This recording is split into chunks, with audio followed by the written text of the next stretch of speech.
Good morning, sub-tours. We're Goat Talk live today from Portland, Oregon. It is a rainy, cloudy day in Portland. Imagine that. So anyway, we've got an exciting show for you today. Today's topic is notes.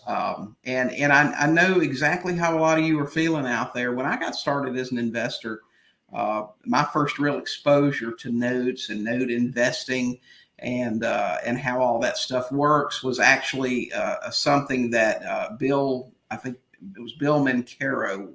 I can't remember his website, but he used to do a thing called the Note Boat Cruise. And it was actually you just got on a cruise ship and went out for a few days and saw a lot of speakers talk about notes. I really didn't know what it meant. Well, you guys got to remember, when I bought my Carlton Sheets course, I didn't know what a deed or a mortgage was. I mean, really. But someone had told me, take this vacation and you can write it all off. And I said, well, I'll go on a note boat. I mean, I don't know what it is, but I'll go. So I did. What I've learned over time is that if you do any sort of creative finance, you in the note business, you create notes. I mean, I realized that I don't own any real estate. I own a bunch of notes. So it's really important to understand how those things work. And we've got Chris Seveney on here today, a note expert, been doing this for a really long time, and he's going to talk to us about that in just a few minutes. So the first thing, let me get this out of the way. If you guys are on Facebook, do us a favor and let Facebook know who you are, because they won't show us your name if you don't go to StreamYard.com/Facebook and click a couple of buttons there. So when you comment, they will let us know who you are, and that'll help us out with the questions and everything. Better yet, just follow us on YouTube. We stream live there as well. You can go to sub2deals.com/YouTube and find us there. And you don't have to give them any information. They will just show your name and all of that. Let me tell you guys, if you don't already know, we run a private premium coaching group called Sub2 Max. And if you've been thinking about joining, now's going to be your time to do that, because November 1st, the price is going up significantly. We're really focused on taking Sub2 Max to a completely different level with 3 times a year in-person masterminds, just all the training you need for creative finance and Sub2. It's a great group. We've taken tons of investors to their first deal in 90 days. So get over there and take a look. You can take a look at that at our new website, sub2deals.com. While you're over there, take a look at that. We just rolled that out a couple of weeks ago, and you can find out more information about Sub2 Max.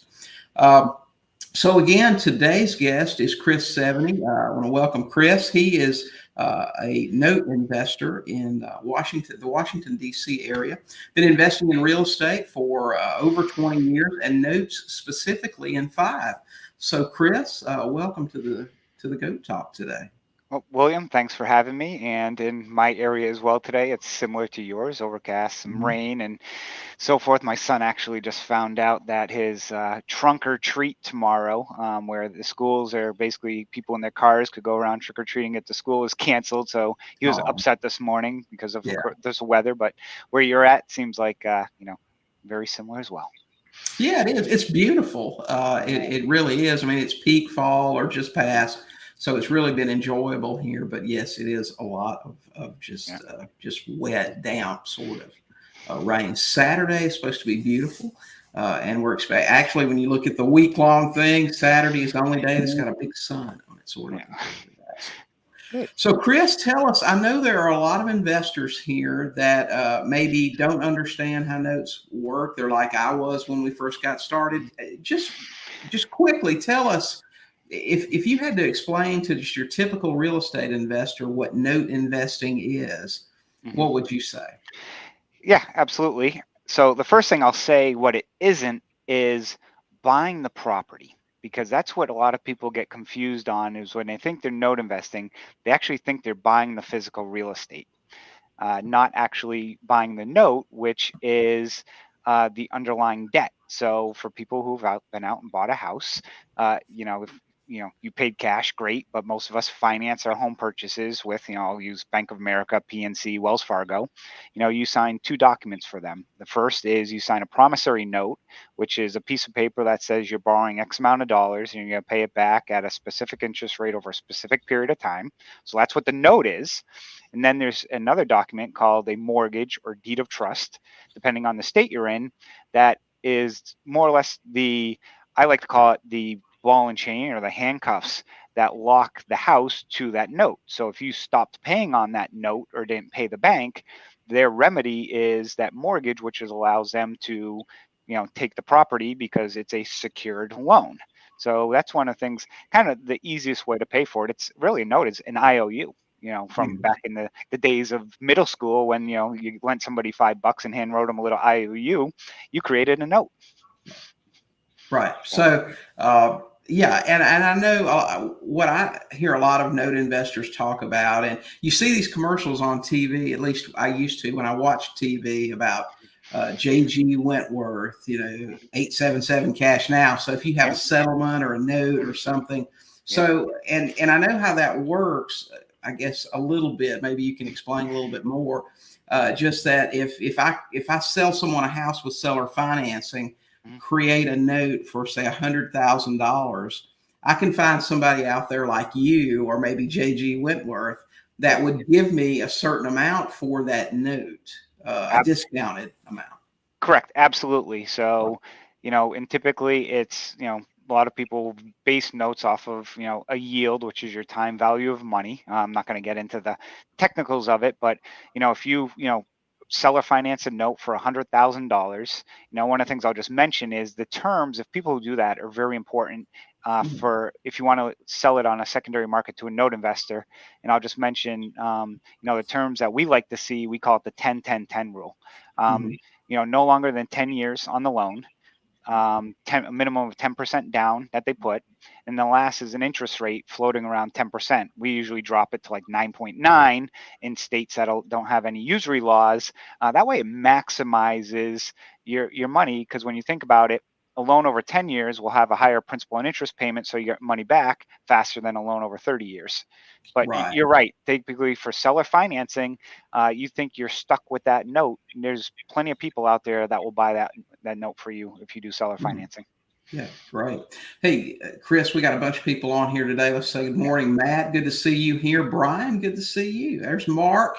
Mhm. Mark says Chris is Oh, Mark. the GOAT. So, well, it's funny when you call it the goat talk, because I'm from New England originally, and I'm a big football fan and so forth, and of course they talk about Tom Brady being the goat and so forth, and Mhm. people either love him or hate him. But when I saw the name of your show, I'm like, that is awesome. That is just genius. I love it. So, and thank you, Mark, as well. Yeah, we try to bring on the goats for Yeah. sure.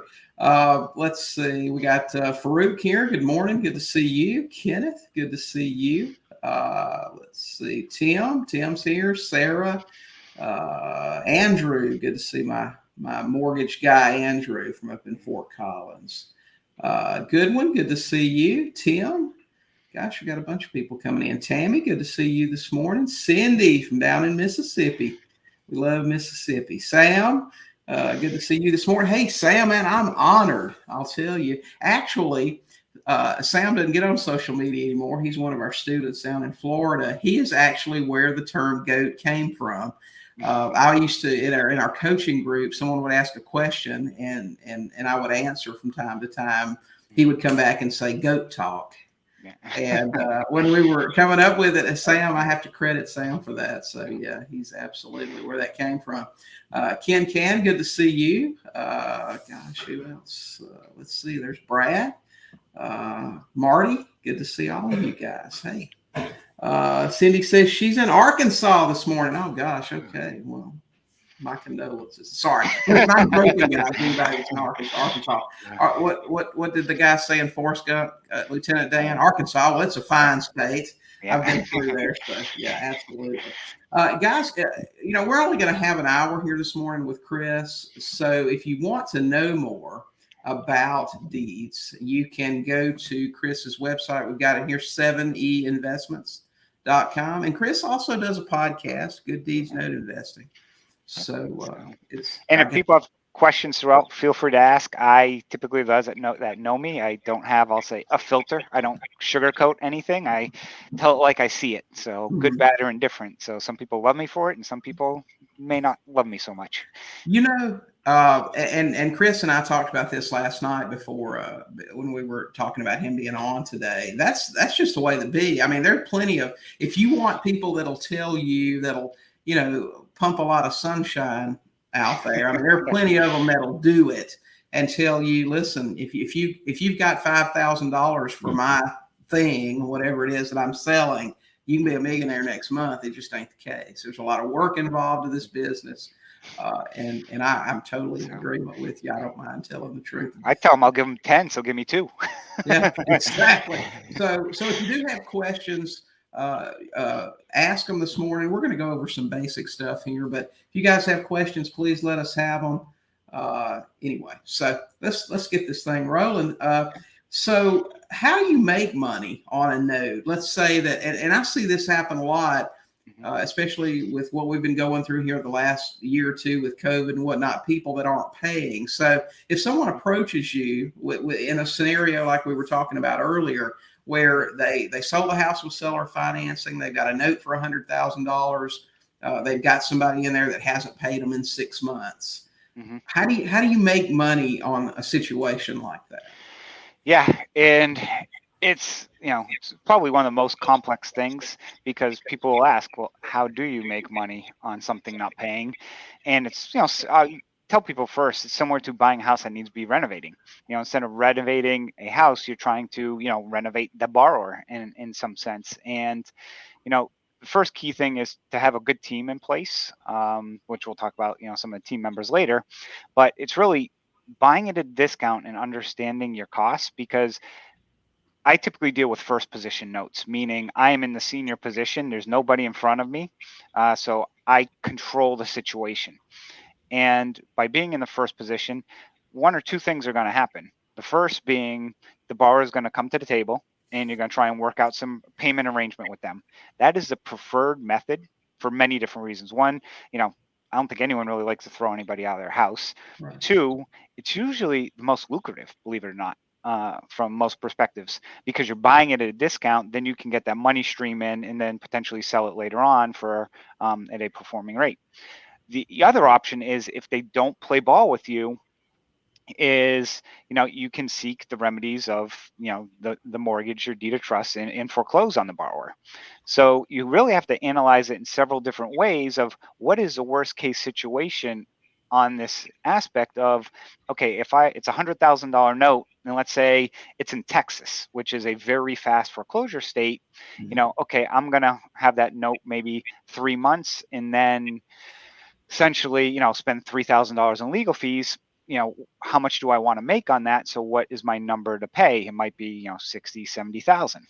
You take that same note though and put it in New York, it's going to take you 5 years to foreclose, and your taxes in New York over 5 years are going to be $50,000. You're only paying, $10,000 or $15,000 for that note. Right. So, the best way to say, how do you make money is, you got to work the note and then figure out what the outcome is. And you can never predict the outcome. When you think you know what the outcome is, typically it's what doesn't happen.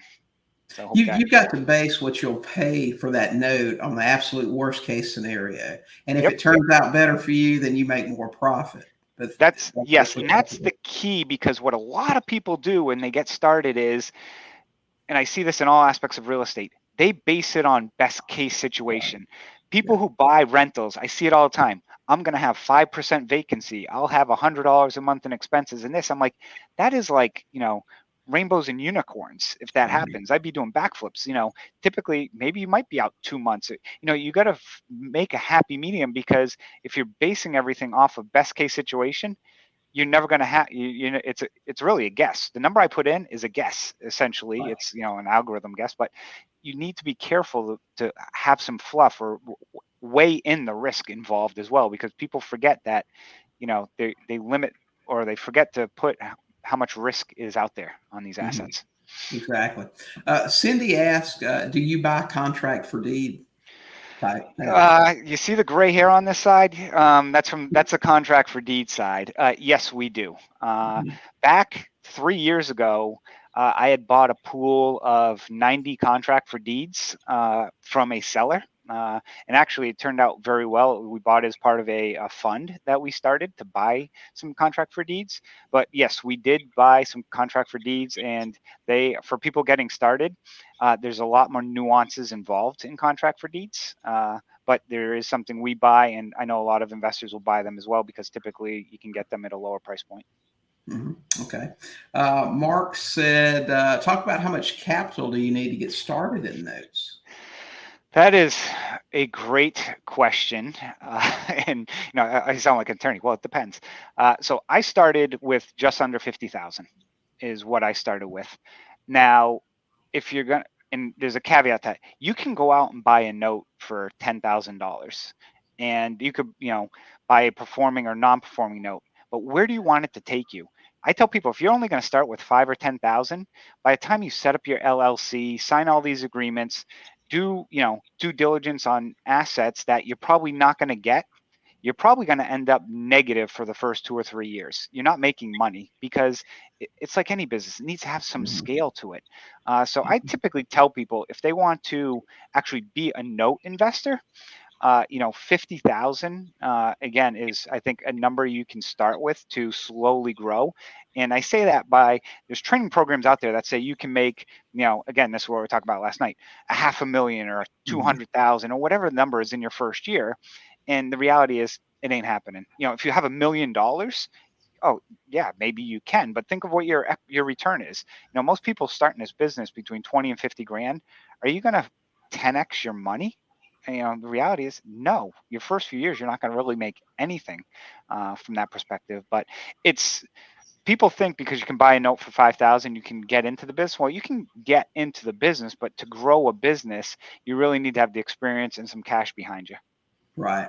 So this is where I would come in and say my recommendation is, if you're getting started, create notes like we do.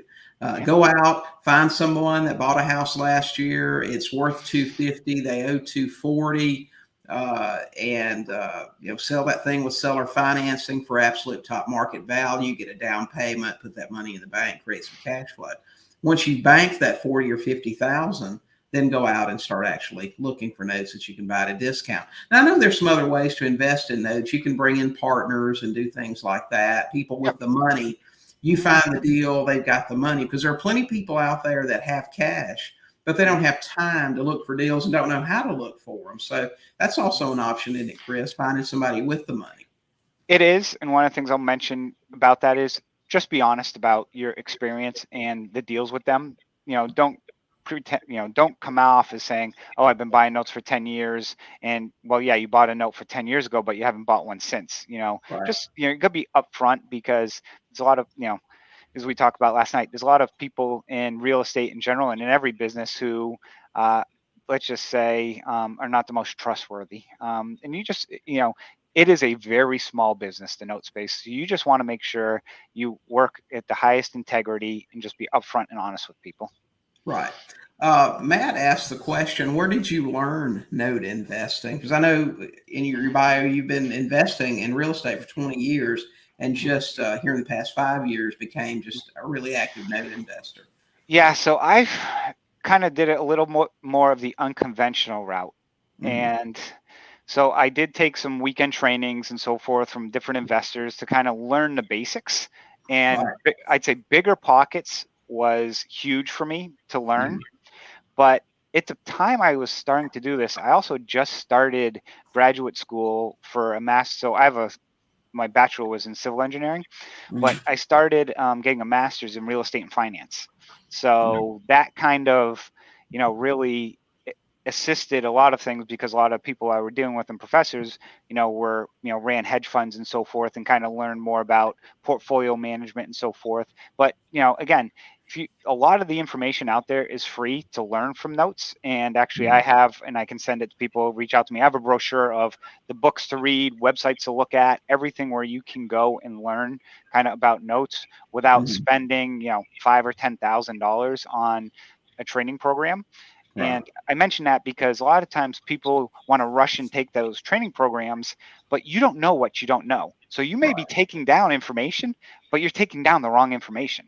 So I recommend to people, take your time and study. I took 6+ months before I bought my first note. So, I wanted to make sure I understood the costs in each state. I wanted to thoroughly understand it, because I see people like take a weekend course and then they just go buy a note, and then they realize, oh, the borrower filed bankruptcy, and then they're going to have to foreclose, but the house has all of a sudden got no value to it, and they based it off of the note price, not the house price. So there's a lot that can go wrong in this business, and you're putting a significant amount of money up. So Right.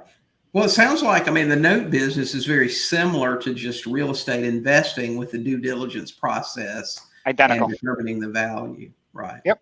It's very Same thing cool. like with your sub twos. I'm sure you do, and again, sub two is something I've been wanting to get involved in, but it's one of those things where if I'm going to do something, I want to make sure I spend the time. I've tried to like do stocks and stuff, and then, if you don't follow it after a while, it's like falls out. But Right. same thing that you got to do with your due diligence. It's any real estate due diligence on every single person who you're buying from, the borrowers, every single person you should know a background. Just like people who rent if you have an apartment, you rent it somebody, what do? You run background. You want to make sure that person's qualified. You should almost do the same process for every aspect of your business in the note space or real estate space. Right. Cindy had a follow-up question. How do you view contract for deed versus a note in deed of trust? It's a tough question to answer, because the paper on CFDs is usually not as clean. So a note in deed of trust typically was done by a mortgage loan originator, typically has a title policy with a general warranty deed attached to it. So the chain is much cleaner in most instances.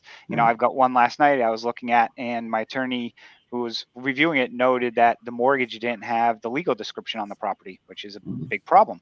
Right. CFDs typically were either from tax sales, quit claim deeded several times, in certain states, like in Arizona, I'm running into one where the woman signed it, but didn't say whether or not she was single or not. So we have to take, quiet title to resolve that issue. So contract for deeds usually just are a lot hairier from that standpoint. And because of that, they typically have less value. Okay. All right. There you go, Cindy. So that's why it's important to do it like we talk about. Now, I know we teach our students our model, which is to buy sub two and sell on contract for deed. Because as an investor, I'm sure you know this, contract for deed gives you, the investor, it lets you keep more control over things. A lot of cases, you don't have to worry about your buyer muddying the title up with liens and judgments that have to be foreclosed out to clean it up, to take it back, that sort of thing. But we make sure that all of our contract for deed sales are done with an attorney or title company. We make sure all the documents are done, the title search, the documents in escrow, and everything else. And I'm sure that would increase the value of that note. It would, and that's where you're doing it right. And that's where a lot of the ones I see were generated by people who, I'll say, may not have been sophisticated. They don't have the attorney involved. Now, one of the benefits of CFDs is, in many states, the legal action is much swifter. So you don't have to go through, foreclosures in these judicial states. Some states, contract for deeds really are irrelevant because they're the same as a note. For example, in Maryland's got this crazy law that if you don't record the contract for deed, and then say the borrower hasn't paid, and say they paid for 5 years and then don't pay for a year, but you never recorded that, they actually can come to you and say, I want all my money back, and walk out of the deal. Yeah. Essentially. So you got to be careful with some of these states with contract for deeds. And Maryland is one of the few states that we don't buy in, because I mean, if you can buy anywhere in the country and sell, you may as well do it in the most favorable states for you. And you can't. It's hard to keep up with every crazy law in every state. A contract for deed, recording one, you may as well have just so gave them the deed if you got to record it anyway. So So Indiana is a great state for my side of things for contract for deed, because the foreclosure process does take time. Contract for deed, if I do have to go the legal route, in and out in 3-4 months. So that's, for example, a state that is, for me, very beneficial for CFDs. Pam's in here. Good morning, Pam. Pam said, I love the 10-10-10 formula. I add to the formula, but love it. Yeah, you ought to hear Pam talk about some of her 15-15-15, and she can buy a $20,000 junk property and make $100,000 off of it. It's incredible. Well, yeah, it's creative financing. You can get real creative on, and again, that's the simplest one, but I've done it where I've split first and second. You throw balloons in there. There's many different ways to get creative, but we don't have the time to talk about that today. And typically I confuse more people talking about it. So I try and use that for like an advanced discussion, because notes have partials and other things you can do too. Oh, hey, there we go. Jim's in here this morning. Good to see you, buddy. Hey, do you hypothecate your notes? So yes, in the sense of, I'll call them partials. I don't hypothecate with banks.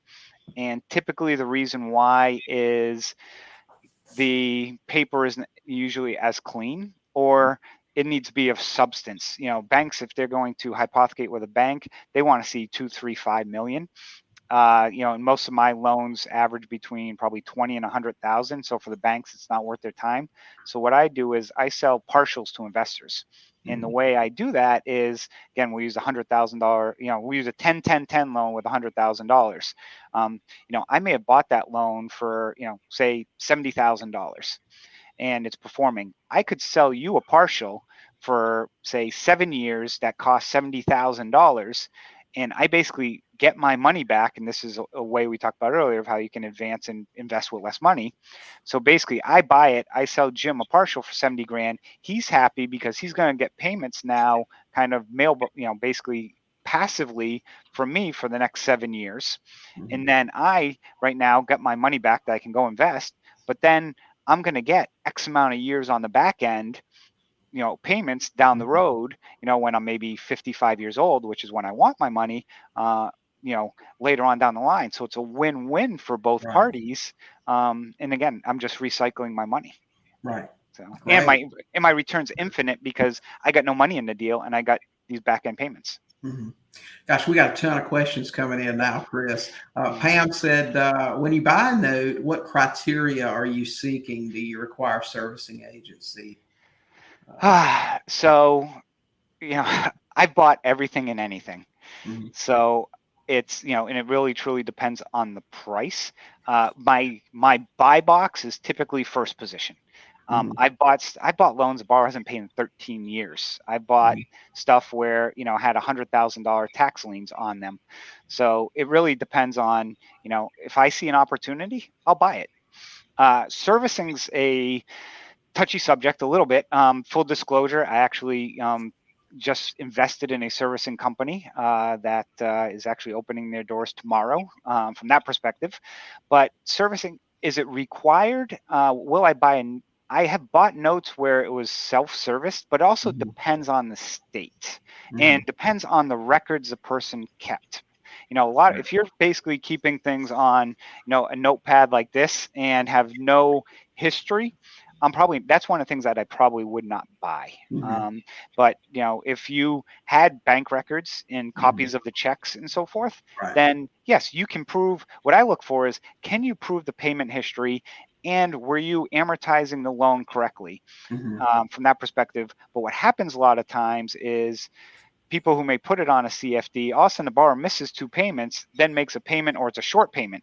how was that applied? Was it applied properly to the loan? You know, I wouldn't have the time to figure that out. So Right. that's where, for me, for the loans we do, every loan I own that is secured Mhm. is under a servicer. Now I have some unsecured stuff that might be a fix and flip loan or something that, doesn't really require the servicers because you can still foreclose. But if it's an owner occupied home, my recommendation to people would be you'd want to put it with a servicer.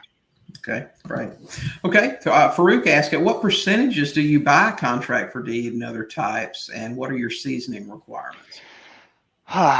So, loaded question again.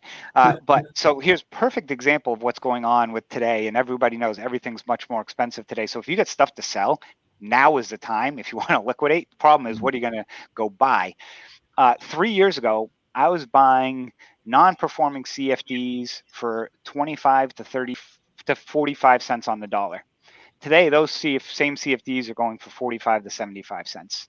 Performing, we would buy it, typically want to target around a 15 to 18% return. Today, we look 12 to 15. I've seen people on CFDs look at, in lease options even, trying to sell them at 6, 7, 8% yield. For me, it's not worth it. And, and some people it may be, but it depends on what's your cost of capital. But also the thing that, I look at is, okay, if I'm buying something at 8% and I'm using my funds, I'm taxed at ordinary income on that.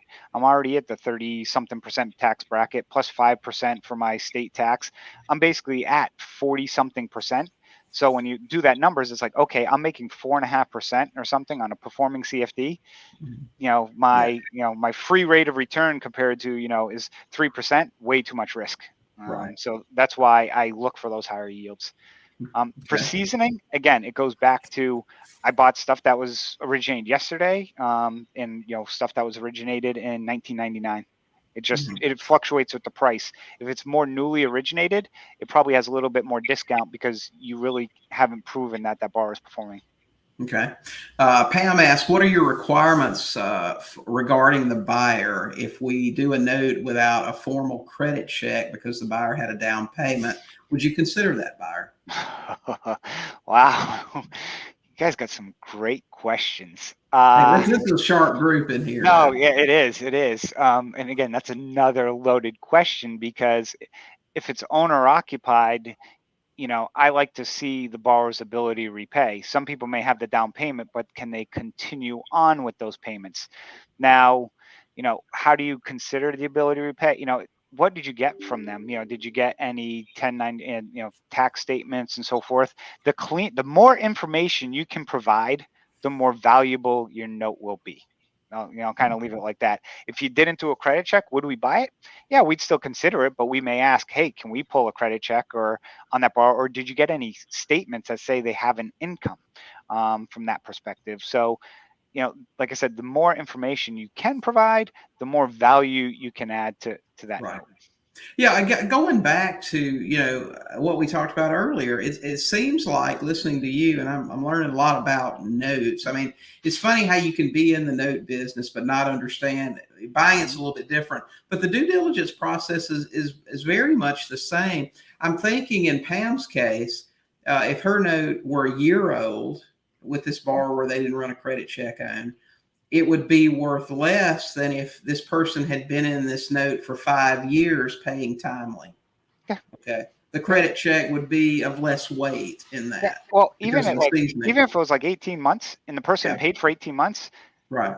I think the CFPB considers 12 months of consecutive payments as ability to repay. So if Mm-hmm. someone's paid for 12 months, it basically proves they can pay that mortgage.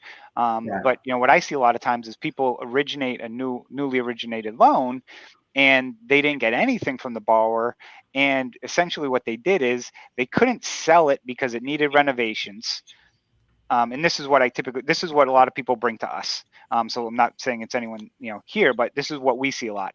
Somebody has a property that they couldn't sell to the normal markets or couldn't get financing because it needed too much work. They had it listed for like $30,000 and it didn't sell, but then they turn around and sell it on a contract for deed for $50,000. And it's great that you got that person paying $50,000, but if the property's truly really only worth like 20 to 25, Right. I'm not going to give you $40,000 for that just because they agreed to 50. I'd have Right. to, again, and if they haven't been paying, I have to look at, okay, well, my worst case is I'm going to Right. take this property back. And if it's only a $25,000 property, I'm probably only giving you like 15,000. And that typically people will just say, oh, you're lowballing me. I'm like, well, Mm. no, think about it. If they Right. stop paying, I'm gonna have to trash out that property because they're living in it, and that's gonna cost me several $1,000s. I'm gonna Mhm. spend several $1,000s on legal fees. I'll have to pay the taxes because it's on it as well. All of a sudden, I've got 5 to 7,000 in this thing. If I buy it for 15 and I end up with 20, if it's worth 25, I probably still lose money because I still got to pay a realtor and so forth. So, Right. it's and that's where I see a lot of. But then I see also people come to me again. They've done a CFD.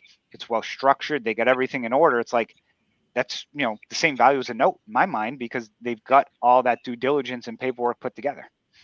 Exactly. But again, goes back to the value of the note is the value at your worst case scenario. Yep. So that's how you're going to calculate it. Yeah. Correct. Unless if they've been paying for a year or 2 years, I don't assume foreclosure in that instance. Mhm. Right. If it's non-performing, yes, I'll work at worst case. Or if it's not, or if it's newly originated, it's kind of a mix. hmm Okay. Andrew's here. Hey, Andrew. Good to see you. How many of your notes were deals originated by you instead of buying notes from others? Okay. What tipped from not originating your own notes, for example, via sub-2 wraps and owner financing? So I've never done a sub two. The owner financing I've done has typically been either with a property that I had a note that I took back already. So I bought a note that I didn't originate, got the property back, and then originated notes. I've probably been through, between my current portfolio and notes that have been sold or closed out, 500 loans, and I may have originated from the beginning too. Mhm. So most of my stuff is buying from that perspective. And the reason why I kind of got into that is that that's kind of what I learned is, hey, if I can buy this stuff at a discount back in the day at 30, 40 cents on the dollar, Mhm. that's great. But also one of the things that I found about note investing when you're buying this non-performing stuff, people think non-performing notes is like this really sexy thing, like fix and flipping and stuff. It's like, ooh, I'm going to buy this crappy property and go fix it up. It's the same thing with notes. Like investors are like, ooh, you get a non-performing note deal because ooh, we can make on a performing loan you can get 8 to 12%, but on non-performing you can maybe get 12 to 18. So people think, oh, I want to go for the home runs and stuff, which on occasion you can hit. So people kind of just find it sexier, I guess. So it's easier actually to raise money for these non-performing deals. Yeah. Andrew's got a follow up here. The note market is a mess, at least the marketed notes I see, garbage yields. Uh, when will the market open? When, When what? would when's it going to get back to normal Oh, is what yeah, Andrew's asking. exactly. Andrew, let me I don't think What you see my event little. will open the Yeah, market hold on. again? Let me grab my my little crystal ball here and so forth. But I wish I knew, Andrew. But all seriousness though, it's several things that are impacting actually. I was speaking with an attorney on Tuesday who represents a major national large institution. And basically, they're not selling. They're not moving any of their notes. And I don't buy from those institutions because I don't have $300 million to go invest. It makes its way down to where we are. And they don't see anything really opening up till next year at the earliest before they may start liquidating their portfolios because these banks are so flush in cash, is what she was telling me. And, I wish I knew, but I still think it's going to take a while because I think we've got several other things that are hurting us. One is, if the banks aren't doing it. Two is the foreclosure courts are still so far behind. William, your favorite state of Maryland, I foreclosed on a property in October of last year. Okay, foreclosed, sale, sold at Mhm. auction. It sold at auction October last year. The court still has not ratified that sale. Wow. Yeah. So the borrowers are Well, a little, yeah. the excuse, everything, the excuse, they're Yeah. so far behind, Yeah. because of COVID. So so the courts are so far behind, but the other thing that I'm finding is because I deal with attorneys on a daily basis on a lot of these non-performing stuff, is they're behind too because they can't find people. Mhm. It's they're Right. hiring paralegals who start in, one firm I spoke to last week, he's like, we hired 4 people, 3 of them quit after a week, and like, yeah, I don't feel like working. I'm just going to go back and live at home. Mhm. So I think we've got a lot of issues going on right now that kind Right. of are against us, and yeah, our yields just suck right now. And you really gotta. The other thing too is, 3 years ago, people would bring note deals to me. So it was nice. I didn't have to go do anything. It was like, hey, here are the deals. Now it's nobody's bringing deals to me. I actually have to physically, God forbid, go do work to No, work no. these. But what's the benefit of it though is a little bit is it also takes out a lot of people from the market because people don't want to do the work. Mhm. Um, but and again, right now I'm also seeing a lot of the same stuff recycled because, like I said, I saw a tape of lease options that they wanted, par on like lease options, and I'm like, I'm not gonna, that same asset a year and a half ago would have sold for 40 cents. Now they want par. I'm like, no. And the Mhm. reality is, I don't think anyone's going to pay that. If it was clean paper, money's cheap, people would do that. But lease options and some of the CFDs and some of this other Right. stuff, people are a lot more selective, especially some of these major institutions, because they can't underwrite them. Right. Mark had a question. What percent of the notes are seller financed, what percent of your notes are seller finance? And would you buy a subject to wrap? Uh, so like I mentioned, very few are actually, seller finance I originated. Would I buy a subject to? Today, no. And the reason why is I don't understand it. I only buy what I understand. I Mhm. understand the concept of subject to, but then my brain never stops. If you ever ask people, I'm thinking, okay, if I do a subject to and this person files bankruptcy or this person files bankruptcy, like how does that affect me? This and that, and Right. I know there's an answer, but Mhm. I don't know that answer, and I'm not going to put my money at risk on something I don't know. Now, after I take William's training course and so forth and join his mastermind, would I buy a subject to at that point in time? I'd probably buy one. I'd be originating them and probably be loving life, being, ooh, I like this subject to thing too. And that is a little happening with my business and so forth. It's But right now, it's Mark, great. I like to stick in my lane, as I like to say. Right. Let's see. Matt said he would love to see that resource you mentioned earlier. Can you plug that in the comments when we're done Uh, here? yeah, I can, or what I can do, William, is I can also send it to you because it's on my network that I'll have to Mhm. download because it's like a 2-page sheet, Okay. a PDF that I can provide to you. And Matt, you'll have my information at the end of this, but also I'll send it out to William so he can also post it as well or add it Yeah. to the chat in Facebook. Okay. Yeah. It's a free resource. I don't hide anything. Yeah. I give it away for free. Well, So. we'll do that. We'll upload that, and so everybody here that can have it. Matt also said he's looked at Note School with Eddie Speed. Yep. Eddie used to be on those Note boat cruises all the Yeah. time. So Eddie Speed has been around forever in the note space. His training, from my understanding, again, I have not taken Eddie Speed's training. His is more focused on performing notes and originating seller finance notes. And I think Mark actually may been involved in Eddie's training, but his is more focused on that. And I don't think it focuses on non-performing. So it depends on which avenue you want to go down from that perspective. I think he has some like weekends where you can go take the weekend to see if it's something you want to go further with and so forth from that perspective. But yeah, Eddie's been in this business a very long time and somebody who, from my understanding, and again, I've had him on my podcast too, comes with a very high reputation. Mhm. Hey, Kevin. Kevin's here this morning. Good morning. Good to see you. We still got to get together. We're gonna round up all these Washington and Oregon investors here the next couple of weeks and go out to dinner. So let's see. Mark's got another question. I'm going to tell you, we got so many questions coming in so fast right now, Chris. I don't know if we're going to make it. We may have Goat Talk Chris part 2. Well, Let's if you see, need me Mark. to stay on for a few more minutes, I can. So Yeah. Mark said, would you buy a note that does not have RMLO or servicing? I think you answered that a little bit earlier. yeah, You said, yeah, you'd look at it. yeah, I'd look at it and Yeah. really, and again, it depends on what they have, from it. If the other thing too is it's interesting because what is the document that they actually had the person sign as well Mhm. is interesting because I've seen some interesting notes out there.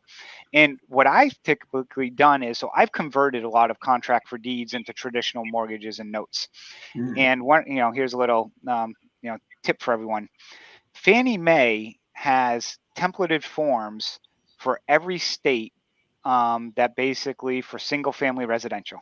Mhm. And, so if you convert, it's like, oh, you have your attorney. Yes, you can have your attorney, but the form you should use, I mean, they provide it to you. The government Mhm. provides you the form to use. And the reason why I like to use that is it's a form that says, if anyone questions it, it's like, wait a second, this is a form from the government. You can't question it unless you put in some crazy term. But typically, the only things you put in that document, in the mortgage, you put in the first payment date, where the servicing is, who the lender, who the borrower, and the legal description is pretty Mhm. much it. And then on a note, you put the interest rate, the late fee penalty, and again, the lender, the borrower, and the terms. Right. 100,000 over 10 years. So Right. there's not a lot to those. Mhm. Just trying to hit everybody's questions, Mark. The main reason you would not buy a contract for deed, we talked about that a little bit earlier. It's mainly if it's weird looking with an unclean title, and It's usually title. I Usually guess it's title. if you're like me and most real estate investors, Chris, you might still buy it, but it would just be so heavily discounted you couldn't lose, and that's how you have to make And those when I offers. say title, I mean if it's something that's unrecoverable. Hmm. In the sense of, you can't fix that mistake, Hmm. then that would be something that would be why I wouldn't buy it. For example, there was a famous, a well-known fund out of Texas that was originating a lot of contract for deeds, probably, I don't know, 10 to 15 years ago, and they, I think the person that run it is in federal prison right now for basically shifting money, basically funneling money from one company to the next illegally. And they were originally a lot of contract for deeds, and it ended up going, basically the courts took it over, and it was in receivership and kind of liquidated all the assets.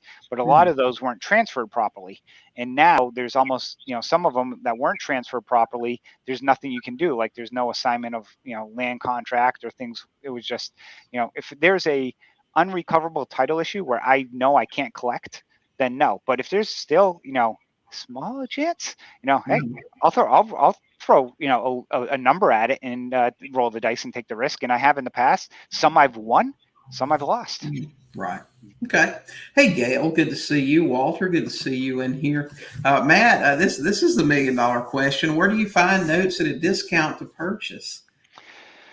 Through your relationships, and that's probably something like, oh, great, that's a cheesy response. But it's and the same thing, Matt. On my list, I have like in that sheet I'm going to send you, there's like 20 different people you can buy notes from as well. So it'll be on that list.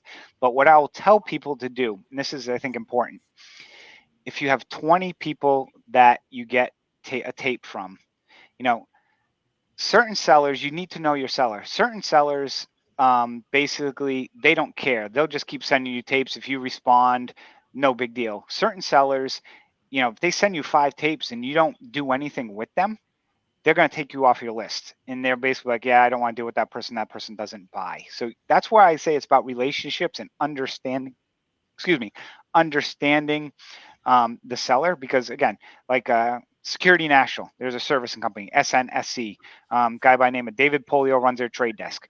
He's probably got a list of 5,000 people at least on his list. He sends out tapes all the time. I got one yet today of 5 second position notes. Comes in my email box. Them, whether you bought one today or never bought one, they don't care. Certain other sellers, they're like, they want you to respond, because what you don't want to do is not, get all these tapes and never do anything with them. So Mhm. that's why, you also have to be kind of strategic about it. Mhm. And I'll tell you this too, and I've seen this happen multiple times. I'm sure you can speak on this.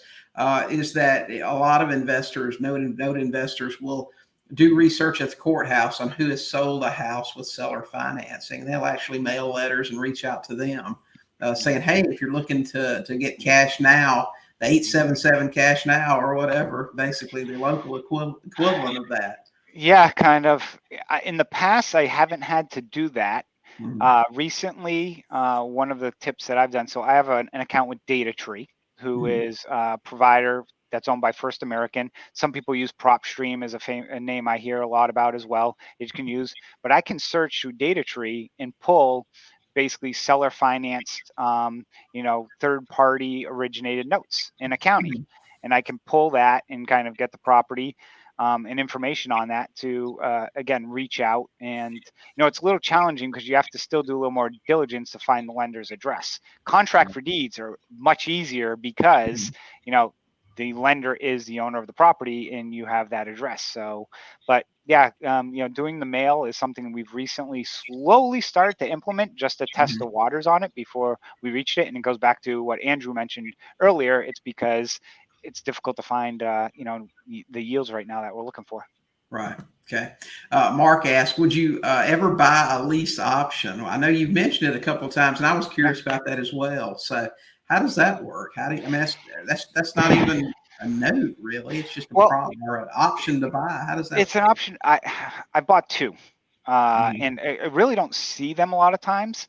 And again, one of the things you got to be careful on the lease options are if they have any amount of money going paying down their principal and interest, technically it can be treated like a note. Mhm. So, and some sellers want it to be treated like a lease option where it's oh, it's easy to foreclose, easy to do this, so I want maximum price on it. But right now the lease options have just gotten so outrageous. One of the reasons why I would look at lease options right now, honestly, is because if they originated 5-6 years ago, most Right. likely the property has appreciated significantly. Right. Yeah. Back in 2008 when people were doing, basically were properties at their high point and they're going down, lease options didn't make sense. But if there's some that originated 5 years ago, those values have gone up significantly. So it might be something, hey, they don't option it. It's, hey, can I toss them $2,500 to avoid the option or something like that and just turn it Mhm. over to a lease? So then you get to capture out that equity pretty quick. Right. Okay. Pam asked if a property is being remodeled by the buyer and is currently vacant, would you consider buying that note? So yeah, like I said, I'll buy anything, but it just truly depends on what's it going to cost me, and I outweigh the risk versus if you saw some of the notes that I've bought, you'd be like, oh, he would definitely buy a remodel property. I've got one and this one blew my mind actually. I've got one in Pennsylvania. It was non-performing, and I bought it because it wasn't their primary. They had other assets. So one of the things Mhm. that, one of, again, the advanced strategies of notes is not only can you go after that asset, but you can get a judgment and attach it to other properties. So I've had borrowers who do the strategic foreclosure of, oh, it's a rental, I'm going to let it go. They destroyed the place. It's like, oh, no, sorry, buddy. Guess what? You got these 5 other properties in your name or that entity. I can go get a good judgment and slap it on those other properties. So you're just, moving, re-securitizing that note. I Mhm. had this one in Pennsylvania that this place like had the tarp roof. It was falling down, had abandoned cars. I mean, you couldn't even see the house. The grass was so high. So I'm thinking, tell the attorney, okay, we'll get. All of a sudden, the borrowers call in and basically they're like, oh, we want to keep the property. I'm sitting there scratching my head, like, I wouldn't even step foot on the property, and they want to keep this. I'm like, okay, so yes, I go back to my question. I buy anything. Yeah. It just may get a severe discount depending Yeah, on the and situation. that's what I say. If people think, oh, well, will you buy this? I'm like, well, I'll look at it, but I'm not going to, throw spaghetti at the wall and hope it sticks and take a big bucket of money for it. I'm going to Right. make sure it's worth my while and I mitigate my risk. And a lot of Mhm. people aren't happy at the price I give them because of that. Right. Hey, Tracy, good to see you. Phil's here from California. I'm telling you, man, this Pacific time zone is nuts. Mhm. Walter asked, would a contract for deed or agreement allow for continuing credit checks? I am pretty confident, and again, I'm not an attorney on this, but contract for deed or any time where you are a lender, you have the ability to check credit. Right. And somebody's indebted to you, you can check their credit. Yeah, I know your credit cards will monitor you Yep. and pull I guess a soft, that's what they call it, just to check your score and everything. So So one of the absolutely. things I'll mention about notes that's a little different when you're buying them on the secondary market. I really don't care about the credit score. Mhm. I care about, can they pay, and what's the value of that property. That is Right. the most important thing. So I'm typically not running credit checks on people. I'm typically sending people out to look at the properties to see what condition they're in, because the outside of a property typically reflects the inside. And Mhm. right now, I woke up this morning, and it reminds me, because I woke up this morning, it was like 40 degrees outside. And the first thing that pops in my mind is, okay, I want to have my servicer schedule their preservation companies to go out and check all my properties to make Mhm. sure none are vacant. Because if they're Right. vacant, then I want to get in there and winterize them, especially the ones that are in colder climates. Mhm. I'll tell you this, and I do agree with what you're saying, Chris, in principle.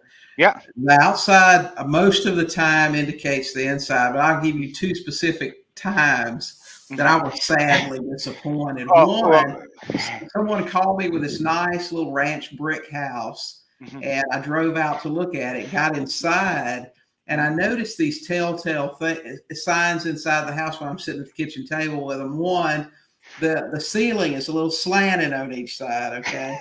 And two, every 4 feet on the walls, there was like this little strip. So I'm sitting there talking to them. They're giving me this house at just looking at it. You figure in this area it's worth about 150. They only want 70. And I finally asked the question: is this a mobile home? Listen, these people had bricked the Okay. outside. I mean, it was amazing. They had just created this brick home outside of this mobile home. Second time, another little brick rancher, 1,100 square feet. Lady called me. She wants to get rid of it. I drove by. I'm so excited because the price just doesn't match what the value of the house is. You go inside the house, there's been water damage inside the house for years. Every joist is rotten and just falling off the foundation. You get inside, I mean, the walls are falling in, but the brick outside has been Well, maintained. I can one up you on that one, because I say most of the time. I had this loan in Ohio, and people who follow me, I joke Ohio stands for only headaches in Ohio. Right. It's my acronym. So I had this loan in Ohio, and the loan value, the borrower owed like 30,000 on the loan, and the house was it was a double lot, nice neighborhood, 1,300 square foot rancher. House should have been worth like 75, 80 grand. So I'm like, why is this guy not paying? Just doesn't make sense. We go by, car in the driveway, front lights on and so forth. So, house looks great on the outside. So we find out the guy's actually not living in the house. He was living next door. Mhm. And the reason he was living next door is because he had the drain got backed up, Mhm. and 4 feet of water had gotten in the basement. Mhm. So instead of him calling, somebody to come do it, he just let it sit. So we finally get access to this house. The electric panel, I kid you not, was about 4 inches above the water line. Right. And he had somebody put an outlet next to it and ran that upstairs, so he had power upstairs. This house, the entire ceiling was covered in mold. He had 11 cats living in the property still. He just walked up and left and moved next door and left everything that he didn't want. And I mean, there's stuff floating in the basement and stuff. So this house was completely destroyed. I mean, the amount of the mold remediation quotes we were getting were like 20, 30,000. So the best part was every time we go, we're trying to work it out with the borrower and just give us a deed in lieu so we don't have to foreclose. He wouldn't let us on the property. We'd step foot because he was living next door. He'd call the police. So we finally get the city to force us to get access. So we get access, but the guy living next door used to work for the water department. So we go to pump the water out. He gives us a citation for saying we pumped it into the wrong drain, which was a drain we had the permit for, but they still shut us down. This just turned into a disaster. It was the first note I lost money on. Probably lost, I don't know, 5, 6, 7 grand at the end of the day. But house looked beautiful on the outside, but man, oh man. And not only did I lose money, but the time suck of the amount of time I had to spend on it. It was just so painful. Yeah, it happens, guys. I mean, Yep. Chris is absolutely correct. Most of the time, the outside will tell the story. But I'm telling you, and that's why they say be very careful. I've learned this, especially when you're bidding at a foreclosure auction or buying a note without getting to see the inside. Anytime you're putting money on something and you haven't really looked at it or seen photos or something, you don't know what you're getting. So if the outside looks bad, the inside ain't gonna be good. That's exactly. Let's put it that way. So, Yeah, and what one little thing you can do sometimes is, if you ever have somebody or hire somebody to, deliver a pizza and they deliver it to the wrong address and so forth, people there open the door, they'll be able to see what the inside of property looks like. So, I've had some pizzas delivered to the wrong address in the past to get a little better sense of what insides look like. I hear you. That's a great idea. Do a little bit of that, that stealth stuff. Yeah, absolutely. All right, guys. Chris Seveney here. Check out his website, seveneyinvestments.com. He also does a podcast. You guys, is that a weekly podcast, Chris? Yep. Yeah, we do it weekly from that perspective. And we share, our story and notes, and we bring on guests to talk about certain things they do. As I mentioned, William, we'll have you on as well. But it's we just like to tell our stories, and we like to keep it real, because too much information in real estate is based off of best case situations or all the grand slams and home runs you hear about. But we like to really keep it down to earth and tell you what you're truly getting involved in, because we don't want somebody thinking that they're getting involved in something and it's going to be very easy, and then they end up getting frustrated and upset with people. So that's where we like to keep it real for people. Absolutely. So you guys check out the website, check out his podcast. We left a ton of questions. Okay. So we're going to try to get Chris to come back. Maybe he'll agree to do that and come back for another episode and talk some more about notes at some point in the future here. Hey, if you guys haven't subscribed yet, subscribe to us on YouTube so you won't miss an episode. We do a lot of other stuff over there. Our podcast, the Sub 2 Deal Show, is there. Goat Talk is there, of course. We do some other trainings there as well. Again, if you've been considering our coaching group, go to sub2deals.com, take a look at that, because the price is going up significantly on the 1st of November. So we'd love to have you join us in that group there. Chris, thanks again. Learned a ton about notes today. Appreciate you coming over and sharing information with us. Well, William, thank you for having me on. Been a pleasure. And everyone that watched today, thanks for listening. Okay. All right, guys, get out there and buy some houses. We'll see you next time.